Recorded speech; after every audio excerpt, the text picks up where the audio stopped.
दोस्तों आज के वीडियो में मैं आपके साथ में भारतीय रेलवे में नौकरी करने के 10 कौन से बड़े बड़े फायदे हैं उस पर बात करने वाला हूं।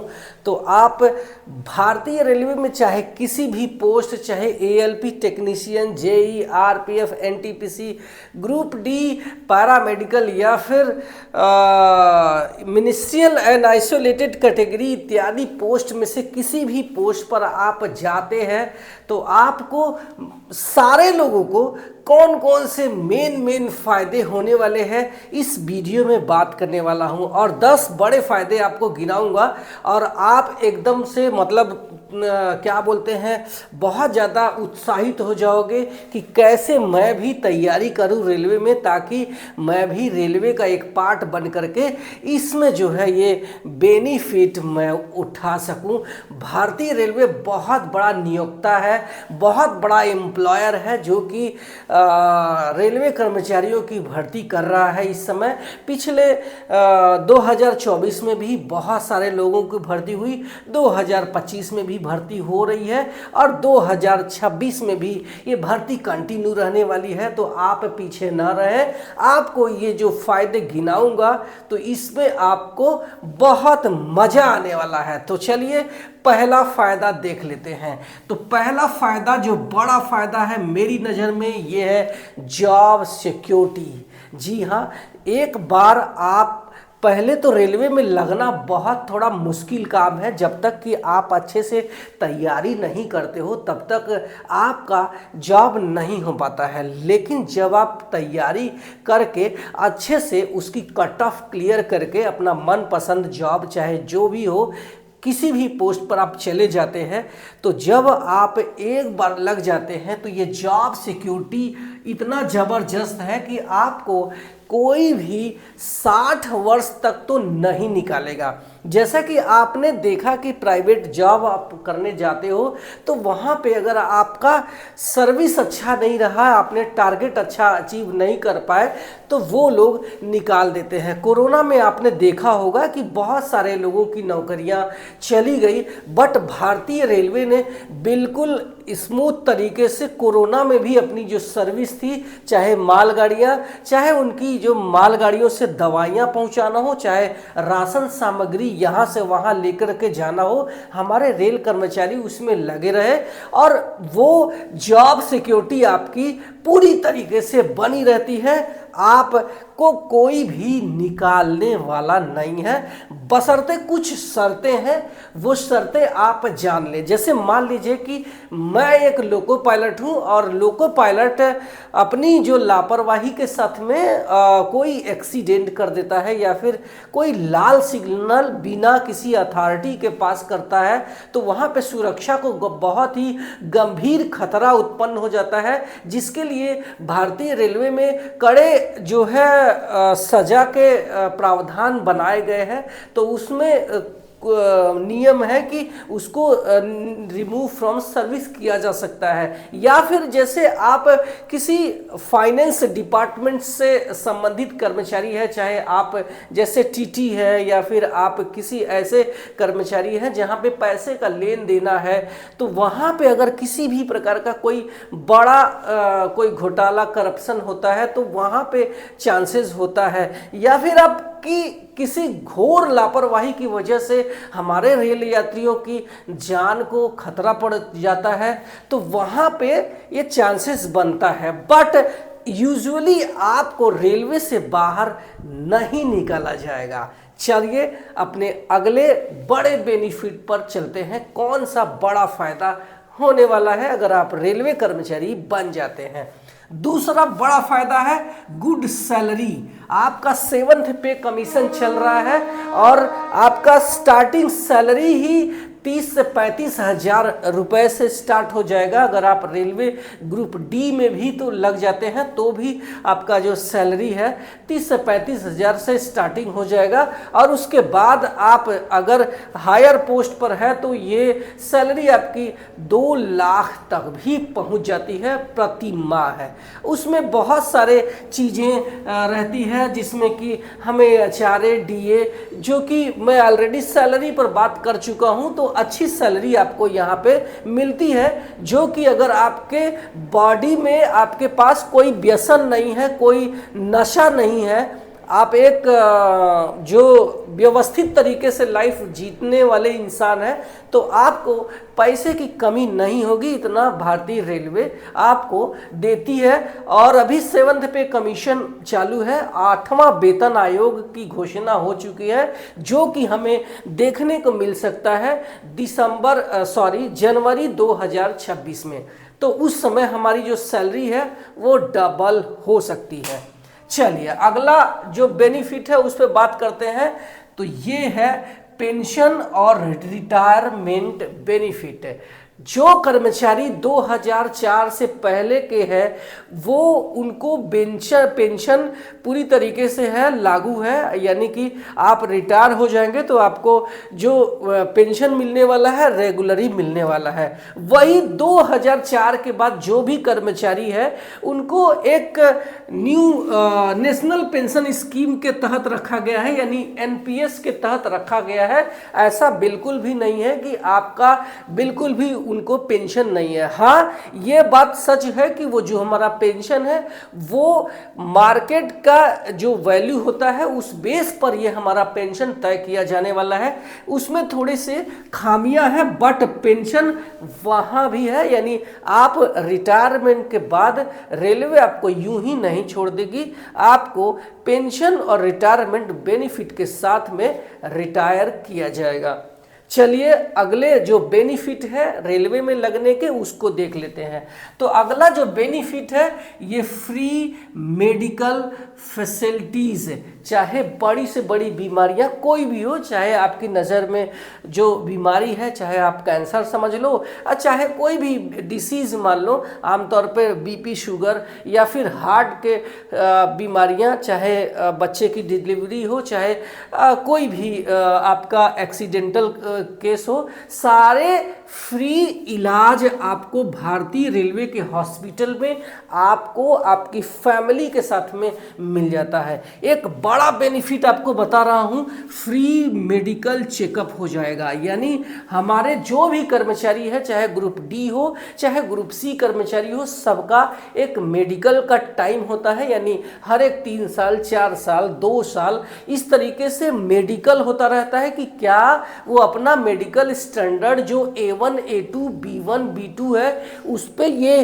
कर्मचारी है या फिर नहीं है। तो इससे क्या होता है, जब आप अपने मेडिकल के लिए जाते हैं तो आपको अगर कोई बड़ी बीमारी का आहट होने वाला है तो उसका पता आपको समय से पहले पता चल जाएगा। पता इससे जो है इस चेकअप में ही आपको डायग्नोस्ट हो जाएगा कि कहीं आपको कोई किडनी का डिसीज तो नहीं हो रहा है या फिर कोई हार्ट का बीमारी तो नहीं हो रहा है। ये आपका ईसीजी भी करते हैं, आपका जो है किडनी के लिए आपको यूरिन टेस्ट भी करते हैं। तो ये जो मेडिकल में आपको जो बड़ी बीमारियां हैं उसका आहट आपको पहले ही पता चल जाएगा। वरना जो लोग रेलवे में नहीं है उनसे पूछो, जब इन बीमारियों से यानी कैंसर या फिर कोई बड़ी बीमारी है उस पे जब ये काफ़ी हमारे बॉडी में आ जाता है और हमें सिम्टम्स नज़र आने लगते हैं, तब ये जाकर के हॉस्पिटल में चेकअप करवाते हैं, तब तक बहुत लेट हो जाता है। बट आप अगर रेलवे के कर्मचारी हैं तो आपको एक बेनिफिट ये मिलता है कि हर एक 2 साल 4 साल के बाद जब मेडिकल होता है तो उसमें आपकी बड़ी बीमारियां पकड़ में आ जाती है, जिससे आप पहले से ही अपना इलाज करवा सकते हैं और अच्छे से ट्रीटमेंट कर सकते हैं और सही हो सकते हैं। चलते हैं अपने अगले बेनिफिट पर। तो अगला बेनिफिट ये है कि फ्री ट्रैवल फैसिलिटीज़ है, यानी कि आप भारतीय रेलवे का एक बड़ा फ़ायदा उठा सकते हैं। रेलें आपके लिए, आपके फैमिली के लिए पूरी तरीके से फ्री मिल जाता है, जिसमें आप जा सकते हैं, आ सकते हैं, और वो एसी में मिलता है। मतलब आपको शुरुआत के जो कर्मचारी हैं उनको थोड़े दिन स्लीपर में मिलता है, बट जब वो आगे प्रमोशन पा करके पहुंच जाता है तो इसको एसी में सारे लोगों को इसमें फैसिलिटीज़ मिलने लगता है, जिससे भारत के किसी भी कोने में जा सकते हो। 1 साल में एक पास मिलता है और 3 पीटीओ मिलता है, सॉरी 4 पीटीओ मिलता है। इस तरीके से आपको जो है इसका जो बेनिफिट है उससे आप भारत के किसी भी कोने में घूम सकते हैं, जा सकते हैं, आ सकते हैं। आपको जनरल, जब आपने कभी बहुत देखा होगा कि बहुत सारे लोग जो जनरल टिकट की लाइन में खड़े होकर के जो टिकट निकालते हैं उससे आप बच जाएंगे। आप आसानी से अपना जो है पास पर रिजर्वेशन कर सकते हैं। आपको जनरल टिकट के लाइन में लगने की ज़रूरत नहीं है। आपके पास एक पास रहेगा जिससे आप यात्रा कर सकते हैं। अगला बेनिफिट हमारा है हाउसिंग फैसिलिटीज़, यानी जब आप रेलवे में लग जाते हैं तो रेलवे में लगने के साथ ही आपको सिटी के हिसाब से आपको जो है आपका रेलवे का क्वार्टर हो जाएगा, जिसको आप को कोई नहीं निकालने वाला है। जब तक आप चाहे तब तक उसमें अपनी फैमिली के साथ में रह सकते हैं। बट अगर रेलवे क्वार्टर नहीं लेना चाहते हैं तो आपको सिटी के हिसाब से, यानी अगर कोई शहर बहुत कॉस्टली है तो आपको उसका रेंट भी दे दिया जाएगा कि आपने रेलवे क्वार्टर नहीं लिया है तो ये लो आपको जो है रेंट दे देते हैं, जिसको हम हाउस रेंट अलाउंसेस यानी HRA भी बोलते हैं। ये सिटी के हिसाब से होता है, ठीक है। नेक्स्ट, आपको लीव मिलता है और हॉलीडेज मिलता है, यानी आप जब कहीं जाना है तो आपको छुट्टी चाहिए, छुट्टी भी मिलता है। और रेगुलरली ये जो मोस्टली छुट्टी है ये 40 दिन की रहती है, जिसमें आपका 30 LAP यानी लीव एवरेज पे और 10 आपका CL मिलता है। तो ये 40 दिन हर एक साल आपको ये मिलता है छुट्टी। अगर आपने नहीं लिया तो ये जो है नेक्स्ट ईयर हमारा एक्यूमुलेट हो जाता है, यानी स्टोर कर लिया जाता है।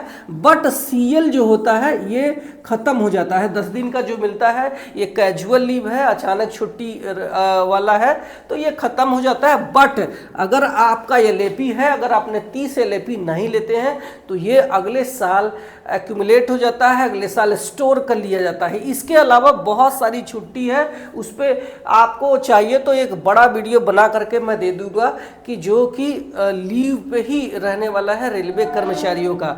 तो उस पर आपका जो है इसमें जो बेनिफिट है इसमें अगर फीमेल रेलवे एम्प्लॉई है तो उसको अपना जो डिलीवरी करने के लिए, यानी कि बच्चे का डिलीवरी के टाइम में 6 महीने का उसको छुट्टी मिल जाता है। इसके अलावा 2 साल तक का चाइल्ड का केयर लीव भी मिल जाता है, जिसमें बच्चे के देखभाल के लिए भी छुट्टी मिलता है 2 वर्ष का, जिसमें 1 वर्ष के लिए फुल पेमेंट के साथ में और दूसरे वर्ष के लिए 80% फुल वेतन के साथ में वो अपने घर में रह सकती है। तो ये बहुत टाइप के छुट्टी यहाँ पे मिल जाते हैं। चलिए, अगला जो हमारा फायदा है ये है जॉब सेटिस्फैक्शन एंड प्रेस्टीज, ठीक है। तो आपको बहुत सारे लोग यहाँ पे जो है थोड़े से निराश रहते हैं। आपने देखा होगा अपने घर का जो है किसी को अच्छा नहीं लगता, अपनी चीज़ें नहीं अच्छी लगती, दूसरे की चीज़ें अच्छी लगती है। बट कहीं ना कहीं इस जॉब से थोड़े से हमें सेटिस्फेक्शन मिलता है कि हमारी सैलरी आ रही है, हमारे माइंड में कोई इशू नहीं है, आप ड्यूटी जा रहे हैं, अपने जो जितना रेलवे अपने हमें टाइम टू टाइम जो है जो काम देती है उतना काम अगर आप करते हैं तो यहाँ पे जॉब का एक हमें सेटिस्फेक्शन मिल जाता है। इसके अलावा हमारी जो प्रेस्टीज है भारतीय समाज में कि ये एक रेलवे कर्मचारी है तो उसका एक अलग से लेवल बन जाता है, एक अलग से एक रुतबा बन जाता है। और एक सबसे बड़ी बात आपको बताऊं कि अगर आप अनमैरिड हैं तो आपकी अपनी मनपसंद लड़की से आप शादी कर सकते हैं। यकीन मानो, जो लड़की आपको कॉलेज में भाव नहीं दे रही थी, अगर आप चाहोगे तो ये जैसे ही आपकी नौकरी लग जाएगी आपका रिश्ता उसके घर वाले खुशी खुशी आपके हाथ में पकड़ा देंगे कि ये लो आपकी शादी करवा देंगे। और आप चाहे जितने भी काले कलूटे क्यों न रहे, आप सुंदर से सुंदर लड़की से शादी आप यहाँ पे कर सकते हैं। ये बहुत बड़ा बेनिफिट है, ध्यान रखना। यहाँ पे दहेज की बात मैं नहीं करूँगा क्योंकि दहेज लेना देना बहुत बड़ा जुर्म है। भारतीय रेलवे में उसके बड़े भारी जो है कंडक्ट रूल हमारा कहता है कि अगर भारतीय रेलवे का कोई कर्मचारी दहेज लेना और देना करता है तो उसको रेलवे के कड़े प्रावधान के तहत उसको सजा दी जा सकती है। तो यहाँ पे कुछ लोग नौकरी लगने के बाद दहेज भी लेते हैं जो कि अनुचित है, बट इस पे ये सारे इसमें बेनिफिट होते हैं। तो ये 8वां फायदा था। चलते हैं अपने 9वें फायदे पर, जो सबसे बड़ा फायदा ये भी है कि आप अगर स्पोर्ट्स में रुचि रखते हो, मान लीजिए कि अगर आप क्रिकेट में रुचि रखते हैं, क्रिकेट खेलना चाहते हैं, तो आपको इजीली आपको रेलवे की टीम से खेलने का मौका मिल सकता है अगर आप अच्छे प्लेयर हैं। इसके अलावा आपका जो है बच्चा अगर कोई हॉस्टल में है या फिर एजुकेशन में है तो उसको जो है छात्रवृत्ति भी, अगर मान लीजिए 10वीं में अच्छा स्कोर किया है या फिर 12वीं में अच्छा स्कोर किया है या फिर डिप्लोमा में अच्छा स्कोर किया है, तो वहाँ भी ये रेलवे इनको बेनिफिट देती है, यानी छात्रवृत्ति प्रदान करती है। तो ये भी हमारे लिए बड़ा ही बेनिफिट हो जाता है। चलते हैं अगले जो लास्ट बेनिफिट है जो कि हमारे नज़र में बेस्ट है, ये है प्रमोशन एंड ग्रोथ अपॉर्चुनिटी। यानी कि आप अगर रेलवे में लग जाते हैं तो आपको बड़ा से बड़ा पोस्ट पर भी आप जा सकते हैं। अगर आप ग्रुप डी से लगते हैं तो ग्रुप डी से आप प्रमोशन पा करके आपके अपने पोस्ट के अकॉर्डिंग, अगर आप जीडीसी के तहत आपकी जो क्वालिफिकेशन है उसके तहत चाहे तो आप एएलपी टेक्नीशियंस, जेई, आरपीएफ को मैं जीडीसी में काउंट नहीं करता हूं क्योंकि आरपीएफ जो है जीडीसी से प्रमोट होकर के नहीं बनते हैं, ठीक है। तो आप अपने जो है एनटीपीसी से आप टीटी या फिर स्टेशन मास्टर गार्ड इत्यादि पोस्ट पर रेलवे ग्रुप डी से भी जा सकते हैं। इसके अलावा अगर मान लीजिए कि आपने के पास क्वालिफिकेशन नहीं है तो भी आप ग्रुप डी में काम करते हुए भी सीनियरिटी वाइज आप प्रमोशन ले सकते हैं, जो कि ग्रुप सी पोस्ट में आप जा सकते हैं। तो ये हमारा काफ़ी अच्छा हो जाता है। इसके अलावा ये जो ग्रोथ अपॉर्चुनिटी है, आपके अंदर अगर टैलेंट है तो आप रेलवे के छोटे कर्मचारियों यानी आप ग्रुप सी एम्प्लॉई से डायरेक्ट ग्रुप बी ऑफिसर्स बन सकते हैं, जिसमें अगर आप एएलपी या फिर टेक्नीशियन या फिर जेई है तो डायरेक्ट आप ग्रुप बी में असिस्टेंट डिविजनल मैकेनिकल इंजीनियर या फिर असिस्टेंट डिविजनल इलेक्ट्रिकल इंजीनियर बन सकते हैं, या फिर आप स्टेशन मास्टर या फिर ट्रेन मैनेजर है तो आप असिस्टेंट ऑपरेशंस मैनेजर बन सकते हैं, टीटी है तो असिस्टेंट कॉमर्शियल मैनेजर बन सकते हैं, अगर आप जेई है तो असिस्टेंट इंजीनियर बन सकते हैं जिसको हम एईएन बोलते हैं। तो ये बहुत बड़े फायदे मैंने आपको 10 गिनाए हैं। इसके अलावा बहुत सारे बेनिफिट है जो मैंने छोड़ दिए, जिसमें आपका दिवाली बोनस मिलता है, जिसमें हमें हर साल दशहरा से पहले हमको बोनस मिलता है। इसके अलावा हमें जो हम यूनिफॉर्म डालते हैं, ये हमें यूनिफॉर्म का भी अलाउंसेस हर एक साल ये हमें रेलवे दे देती है। बट इसमें मैंने 10 बड़े बेनिफिट आपको गिनाए हैं। आपको ये वीडियो कैसा लगा कमेंट सेक्शन में ज़रूर बताना, और मेरे चैनल पे पहली बार आया है तो सब्सक्राइब करके जाना, क्योंकि मैं यहाँ सिर्फ आपको एक वैल्यू वाला कंटेंट प्रदान करने आया हूँ। Thank you so much.